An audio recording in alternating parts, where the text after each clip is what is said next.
warriors, combatants, champions. Pro wrestling's rings have seen the globe's most fearless and decorated innovators of combat sports grace its canvases.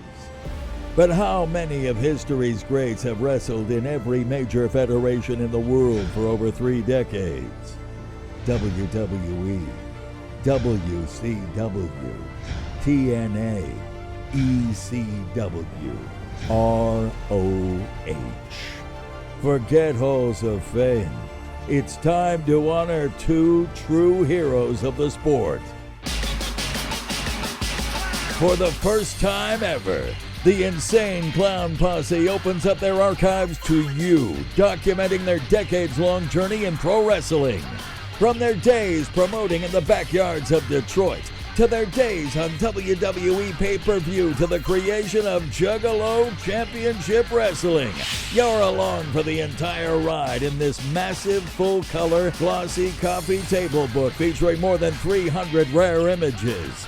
Hear their entire story in wrestling, featuring brand new interviews with Eric Bischoff, Vince Russo, Jeff Jarrett, Todd Gordon, Rob Van Dam, and ICP themselves.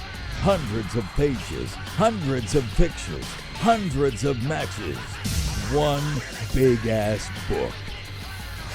ICP, Unaccepted, Volume 1, The Wrestling. On sale exclusively at shop.insaneclownposse.com. Whoa, time for guest hosts. Whoa, it's time for guest hosts. Whoa, love the guest hosts. I just want a guest host. It's episode 5 of Guest Host Raw, the show where I review all the episodes of the guest host era of Monday Night Raw. Well, the last time we were here, ZZ Top were the hosts, and it didn't take long, but that episode darn near broke me. But I am happy to report that this week's episode of Raw, the fallout from Night of Champions, is a big improvement. Let's just say that. This show takes place on Monday, July 27th, 2009, from the Verizon Center in our nation's capital, Washington, D.C. Like I said, it's the night after Night of Champions, and in case you missed it, over on the Patreon page, I just did a live watch-along of that show the day before dropping this video out. So if you haven't checked it out yet, it is up on demand in the archives if you want to go back and see my reactions to all the things that happened on the pay-per-view, not just the Raw side of things. We're also setting a lot of things up for SummerSlam, happening in a few weeks from now, but before that, the show begins with Jerry Lawler standing in the middle of the ring to introduce this week's guest host. And he starts off by saying, this man is a 15-time NBA MVP. And the way he shrugs his shoulders, I'm like, is he kind of questioning that? Like, he's an MVP? And then he welcomes the man himself, Shaquille O'Neal. He is the multiple-time world champion, arguably one of the greatest centers in the history of the sport, and ironically here performing in a city, one of the few cities he didn't actually play for in the league. I love this moment where he comes down, he takes a fan's Kobe Bryant sign and throws it up in the air, and then another fan right next to the guy catches it. So that was a good catch and throw. So Shaq did just sign with the Cleveland Cavaliers going into this season, and he says, hey, I just want to let everyone know my new teammate LeBron James says hi, which gets a funny reaction from the crowd. And he also kind of pulling a Sting in 1996 here. His back is just to the hard cam the whole time during this promo as he's talking to Jerry Lawler. And God bless the king, because he's got to walk Shaq through this, Shaq is just there to kind of have the presence, have the gravitas of the celebrity aura. And then you've got Lawler. He's like, you've got a big announcement here, right, Shaq? And Shaq's like, yes, that's right. It's the big news for SummerSlam. I'm setting 5 guys up in a beat the clock challenge. And Lawler's like, a beat the clock challenge? You mean the thing where 5 guys wrestle and the man with the fastest time is gonna earn the right to face Randy Orton at SummerSlam? That beat the clock challenge? And Shaq's like, yes, indeed. And Lawler's like, well, who are the 5 guys? And Shaq's like, I'll tell you right as soon as the video starts playing. He doesn't know these names. He's looking at the screen, waiting to be cued on what names to say. And the names are Triple H, MVP, Jackie Swags, Mark Henry, and John Cena. But why are MVP and Swagger even in this conversation, like Mark Henry, you can make the argument for because his first night on Raw back, he beat Randy Orton clean. But like MVP and Swagger didn't even win their match the last night. But yeah, Shaq is very over with the crowd here, even though he doesn't play for Washington. The fans here like him. He's got the crowd pumped up. Are you ready? And then he gets cut off by Chris Jericho, one half of the Unified Tag Team Champions, making his way to the ring. And the height disparity between, he and Shaq is pretty hilarious. And Jericho says, when I heard the most dominant NBA player was going to be hosting, I assumed it was Kobe Bryant, which gets a great kind of, oh, snap kind of reaction from the crowd. But instead, it's just you, Shaquille O'Neal. LeBron and Shaq aren't the only, powered tandem in sports anymore. It's me and then Shaq just cuts him off, stops him cold and says, hold it right there, Christina. And then, as we're kind of like taking that in, he just leans over and gives Chris a little peck on the forehead, a little smooch. And then he pulls back and you see Jericho like looking up cross-eyed like a cartoon character at that. How did neither man break during that? That was just a crazy choice that Shaq made there. And the fans are chanting Christina, and Chris just has to go like, it's Chris, not Christina. And then the next thing Shaq does, like he tussles Jericho's hair a little bit. But luckily Jericho is able to get things back on track and just kind of reiterates his role in this guest host era. It's like, I should be catered to. The guest host should absolutely work for me every time here. And if you don't do that, there's going to be problems. And Shaq is like, what kind of problems? And he pokes him in the forehead and pushes him back. Like, it's crazy that Shaq is just completely unbothered by any of this. He is definitely standing his ground. And like Jericho almost doesn't know how to react to this. But he goes like, you know what I'm going to do, Shaq? You know what I'm going to do to you? I'm going to introduce my new tag team partner, the biggest athlete alive, the Big Show. And the Big Show comes out. The man who helped Chris Jericho win or retain the Unified Tag titles the previous night against Legacy. He was the mystery partner. And of course, he would be replaced in that six-pack challenge match for the U.S. title. And holy balls, look at this stare down. Like these two awesome giant men, nose to nose. Shaq only has maybe 1 or 2 inches on show here. But then like Shaq kind of breaks the tension by blowing him a little kiss, which I thought was, again, crazy choices made by Shaq here. But Show's got another great line. I thought the Kobe burn was great, but then he says, you intimidating me, it's more likely you're going to hit 2 free throws in a row than intimidate me. And you know what? As somebody who, watched the Western Conference Finals in '99, that resonates with me. So he tells Slim to get out of his ring, and then Shaq says, let me tell you something, fat boy, which gets like one of the biggest pops of the entire night. I mean, just the way that those consonants like nailed it, like fat boy, boom! It was epic. And he says he plugs his show. I'm working on a show called Shaq Versus, where I take on some of the greatest athletes in the world. Not saying you're a great athlete, but we should throw it out right now. So very subtly putting in the plug there. It's a lot less obvious than, I think the plugs he does make on this show are a bit more like neatly woven into the segments than they are blatantly slapped on, like say Seth Green or ZZ Top. But anyway, we're gonna have this standoff here. Big Show says he's gonna turn him into a toothpick, and then Show says, if I destroy you in this ring tonight, David Stern and the NBA are gonna be breathing down my neck. Your new teammate LeBron James is gonna want to fight me. I'll have to destroy him. Can you imagine that timeline where the Big Show just like puts Shaq and LeBron out of basketball in 2009, what kind of butterfly effect that would have for the league? So then Show says he's not gonna fight Shaq, and then Jericho, the slimy heel that he is, goes, yeah, and I'm not gonna fight you either, which I thought was a great little exclamation point. So then Shaq calls them girls for not wanting to fight him after they leave the ring, and he says, but I have hired some people who will fight you, and he introduces them, and it's Crime Time, Shad and JTG, who are here on loan from SmackDown. Like, finally, somebody somebody who exercises the ultimate power, that they mention a lot already in this first segment by actually bringing somebody from another show to do the work. That's cool. So then Shaq ups the ante by announcing he's going to be the special guest enforcer in the match, as well as he leads the crowd in DC to a big Christina chant. I thought it was actually a really strong segment. Finally, what a breath of fresh air compared to last week. Shaq is, it's not a very controversial thing to say, but he is a million times better than ZZ Top. Oh my God, how great to have somebody, with charisma, with a bit of acting ability, who's able to banter. And he's making some wild choices in this segment, certainly. And yeah, Lawler had to kind of hold his hand in the first couple of minutes, but besides that, he definitely held his own. It was a very entertaining opening bit with him and Jericho and Big Show.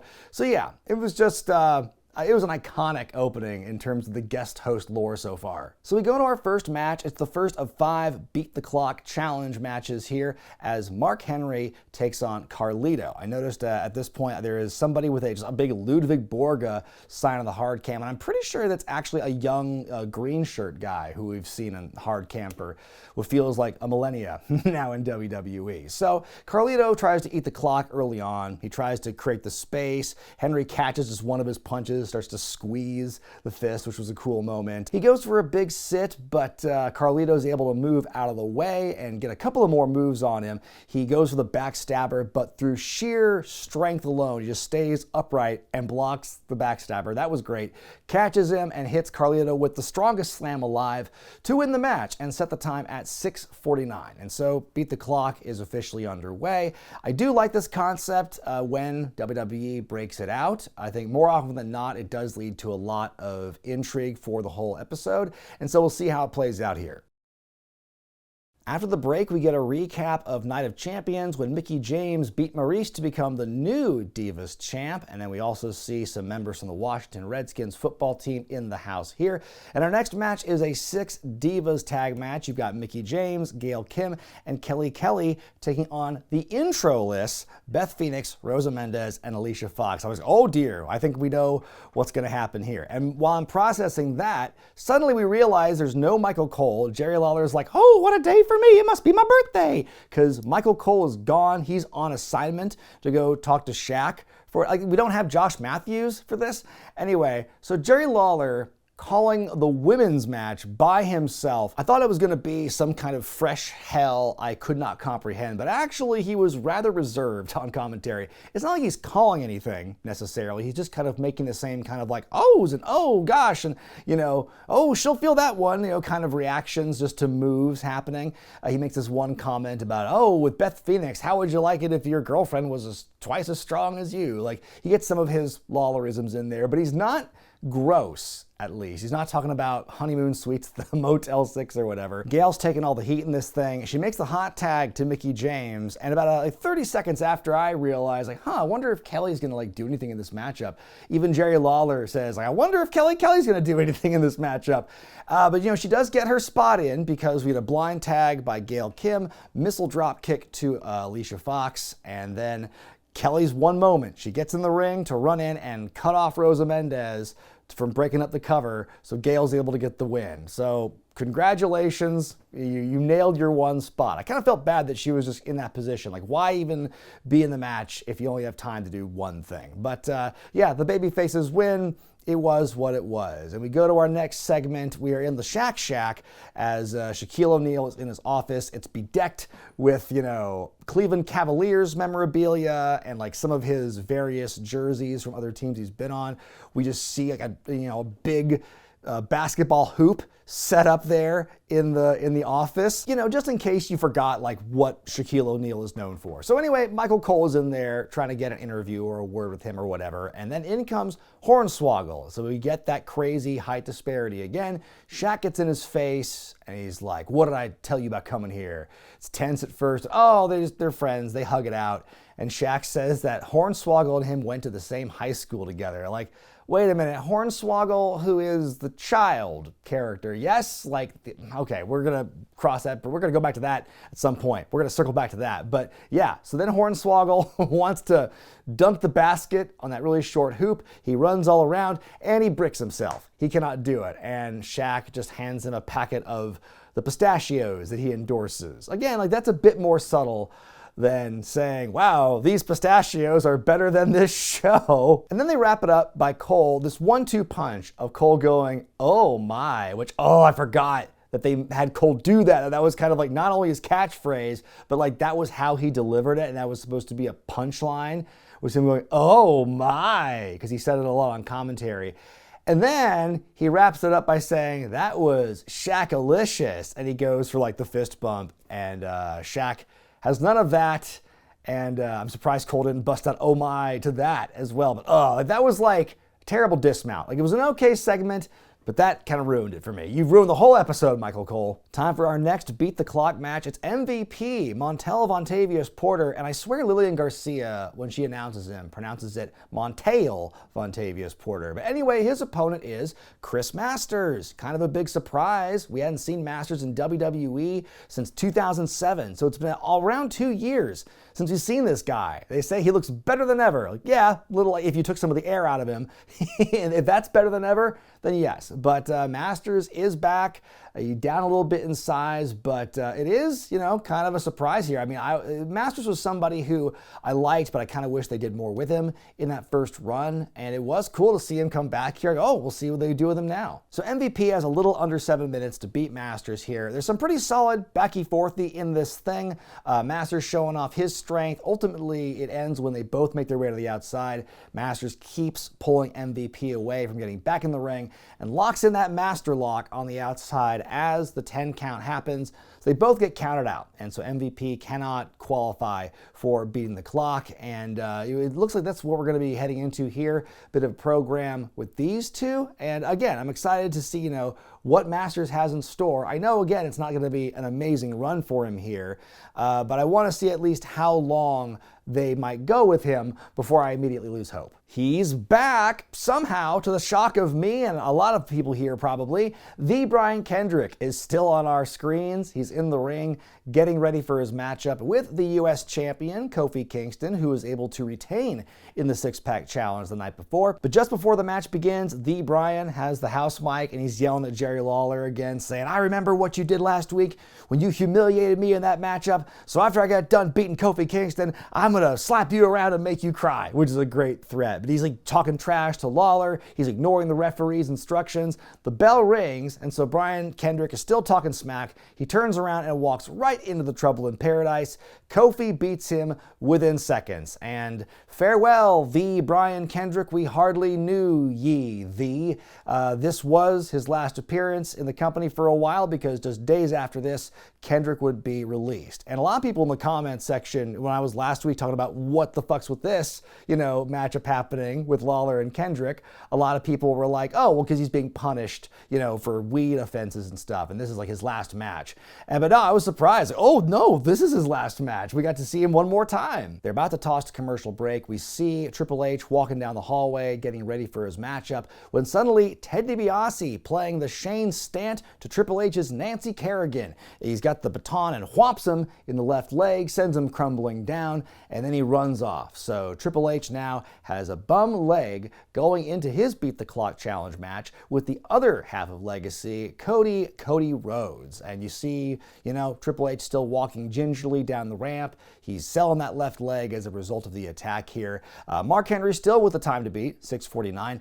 And this is a matchup where the story is just Cody's going for the leg. Like at first Triple H is on top, but Cody starts going after the leg on the turnbuckle. He's stomping it. He's pulling on it. He turns it into a spinning toe hold. At one point we get the figure 4 and Triple H is able to turn it around.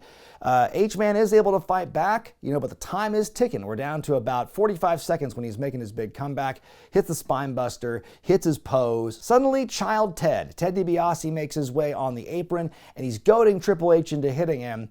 And the story they're telling here is, oh no, Triple H can't hit Ted DiBiase because then he'll get disqualified. Which, what? What kind of WCW ass rule is that? That is not how it goes. It's the interferer has to hit the interferee in order for the DQ to happen. If the interferee hits first, then no, that's how it's always been, I thought. Anyway, Triple H is in limbo about this. He just grabs Cody, throws him into Child Ted, and then hits the pedigree on Cody but time has run out. By the time the clock expires, he just connects with the move.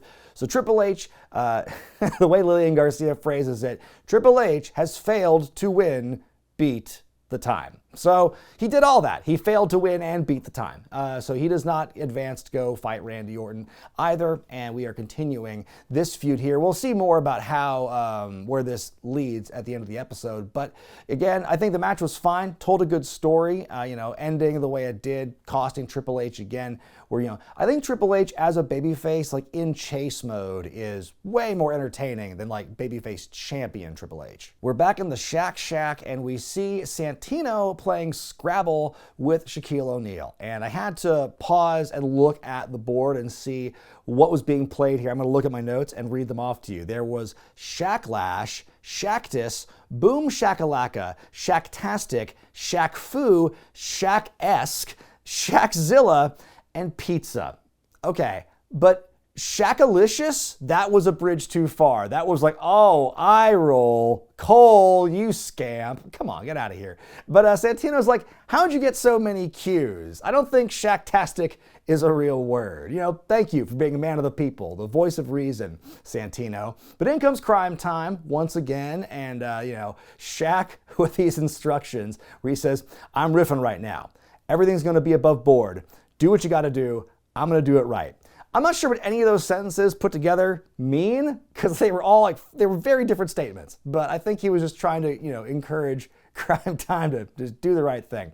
Anyway, Shad says it's all about winning, looking fly, championships, and that money, yes, yes. And they do the chant, and then Santino comes in and continues. Last week he was the male stripper. This week he comes in with the sideways cap, and he starts doing a rap. And for a split second, with like the way the hat and the 5 o'clock shadow, I'm like, really weird looking Nick Gage? Like, what the fuck is this? So anyway, Santino comes in and he raps and he says, he's the guest host of Raw and his name is Shaq, but I've seen enough and I'm taking Raw back.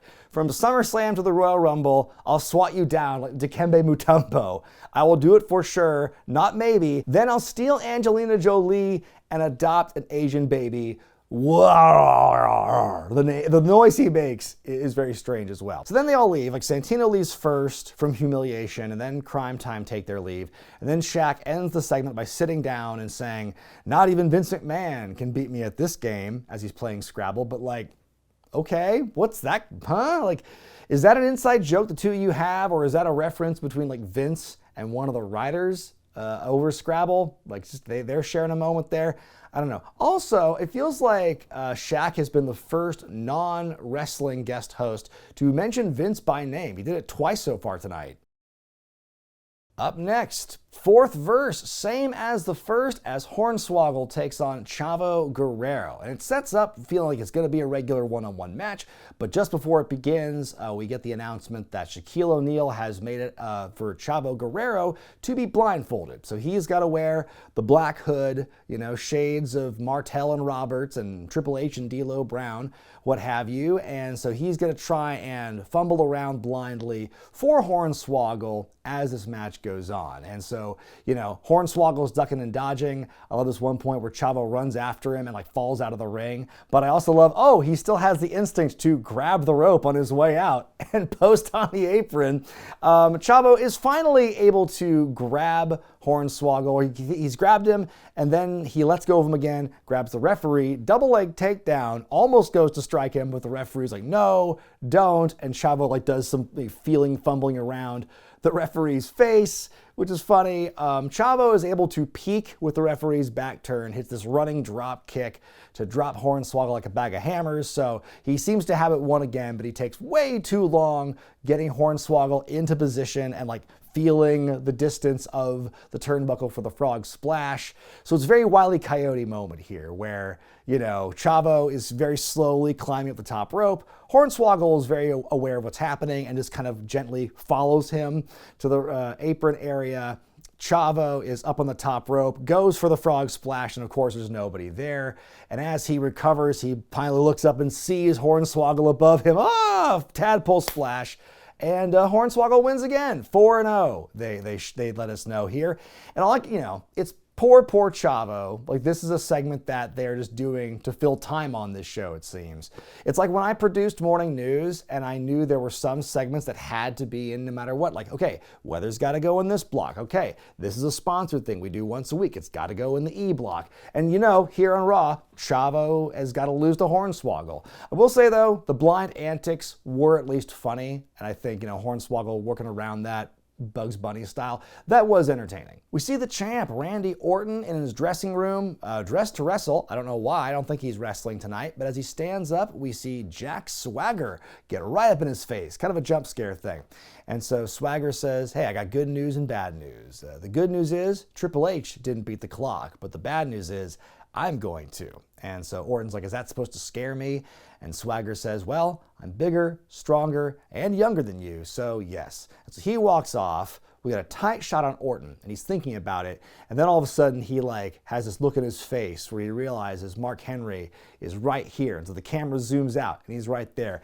And that moment, when they do that kind of blocking in a wrestling backstage scene, it always makes me laugh because, do these guys have no peripheral vision? He's right there. It's like you're not even looking that far away. What are you looking at? You miss Mark Henry walking up to you of all people. But then they just have this kind of silent stare down. Henry kind of laughs because he still has the time to beat. Our next Beat the Clock match sees Jack Swagger taking on Evan Bourne, back on Raw for the first time in a few weeks after getting his shit wrecked by a Big Show spear. I love this moment when he's making his entrance. He's showing off the new t-shirt by kind of tugging the collar here. But at first I thought he was doing a chin shelf like this, and then it just turned into that instead. There's some good back and forth in this matchup here. It's very much like size versus speed kind of battle. Swagger catching Bourne, hitting this big old wheelbarrow slam to take over for a while. Bourne's able to fight back. He goes up top, teasing the shooting star, but Swagger knocks him down, and he hits that running Vader bomb. He goes for another suplex, but Bourne is able to counter it into a surprise roll-up, and he wins the matchup. So Swagger is disqualified. He's not in the running at all. It's a good rebound win for Bourne. I think that he's someone who needs to kind of keep that momentum going, especially after what happened, how he was written off last couple of weeks. Swagger, again, it's just kind of he's there to be the fall guy, I feel. Since he's been on Raw, it's just kind of been what is he doing there? What is his direction? It does feel kind of aimless at the moment. And him getting this, this big loss here, in the way it was done, is not going to help him. They let us know that the guest host for next week is going to be the star of the new movie, The Goods, Jeremy Piven, or as Cole calls him here, Jeremy Piven. But yeah, it's coming. Oh boy, I can't wait. Yay. Jeremy Piven coming to Raw. We all know what's happening. But our next segment sees Josh Matthews interviewing Triple H backstage, and he says, it seems that Legacy has made it their mission to keep you from challenging Randy Orton for the WWE title. And so Triple H says, I'm just mad at myself because all this time I've been going right after Orton, but it's the tail that's wagging the dog. And so he says, if you cut off the tail, the dog will die. And so he's going to go and challenge Legacy, Orton and DiBiase, or Rhodes and DiBiase, I should say, to a 2-on-1 match next week on Raw. And he says, isn't it funny how in life, every now and then, you come across a guy who you shouldn't mess with? I'm that guy. I'm like, well, no, I don't think it's funny at all to encounter somebody who you shouldn't mess with. But I guess that's why you made that point, I guess. But yeah, Triple H is going to be fighting Legacy 2-on-1 next week. And I do have a faint feeling of where this is going to go. And again, I can't wait to see what's coming down the pike in the summer of 2009. We go to our final Beat the Clock challenge match. John Cena has less than 7 minutes to defeat The Miz if he wants to qualify and be the #1 contender for Randy Orton's title. And so The Miz comes out first and cuts a big, long, very impressive heel promo. He fits in the local sports references, and hey, it's Washington, D.C., so he throws some politics in there as well. He says whether it's the Wizards or the Redskins, by the fourth quarter, the opposing team just beats you guys down and runs the clock out until that final soul-crushing reality. And that's exactly what I'm going to do to John Cena tonight. And he says, so I bet you're wondering, can I do it? Can I last 6 minutes and 49 seconds against Cena? Well, to quote a certain person you all voted in for and who sucks, yes, I can. And so, yeah, very solid, again, working the local crowd kind of promo there from The Miz. And I think that promo actually lasts a bit longer than the match itself, because after commercial break, The Miz is trying to run the clock out for that first minute or so. He tries to powder. Cena won't let him get away. He almost wins by countout, but Cena gets back in the ring. Miz ties him up in the ropes. He's mocking him some more. Cena just breaks out of it, catches him in the STF, and makes him tap right away. So he just smashes Mark Henry's time. A little less than 4 minutes it takes for him to actually do it. And so we get the stare. By the way, Randy Orton has been at ringside this entire time for this matchup. Not doing commentary, but just watching. So we get the stare down with Orton and Cena. And wow, shades of 2007. Once again, we have Orton and Cena facing off for the WWE title at SummerSlam. Only this time, Orton is the champion. But 2 years have passed. A lot has, happened between then and now.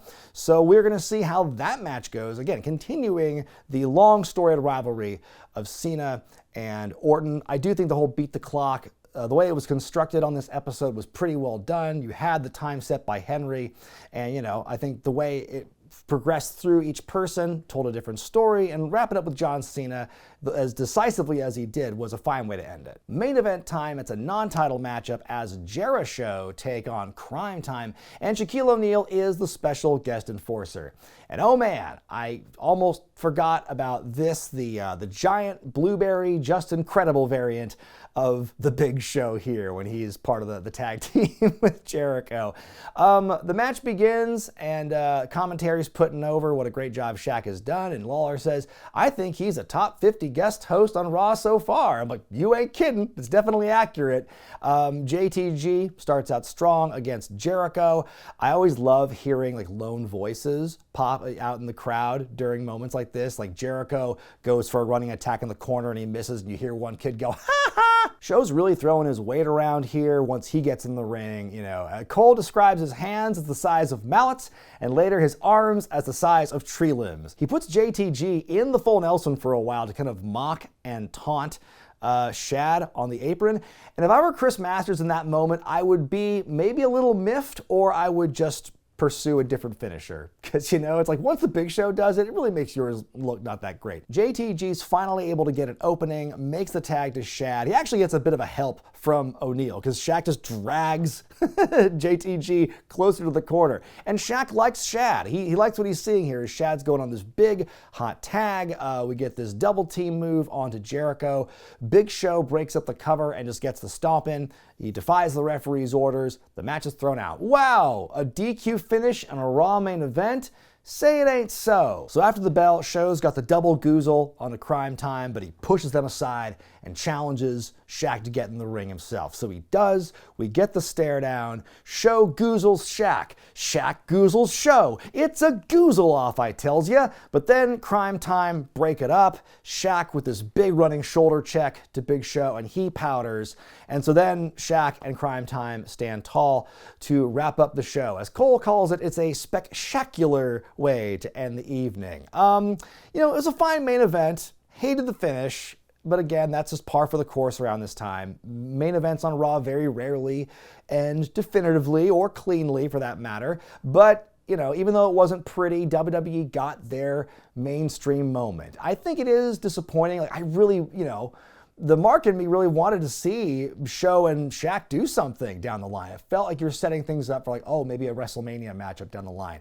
I didn't think we'd have to wait until WrestleMania 32 to finally get the payoff to that. I wish they had done something more in a sooner timeline, because that would have been, I think, entertaining. It's just too bad the stars never aligned for that one, I guess. Well, I'm coming out of the other side of this week's episode of Raw feeling a lot better and a lot more sane than I did the previous episode. My score for this week's episode is 3.5 out of 5. I know the bar does seem pretty low, but after last week with ZZ Top, this is a huge improvement. Like I said, the Beat the Clock arc was really fun. We had a neat little kind of surprise return, you know, not like, oh my God, this huge earth-shattering name, but it's like, okay, somebody we haven't really seen for a while, and like maybe has more to give. Like, yeah, let's do it. And I think, you know, a lot of things being set up for SummerSlam.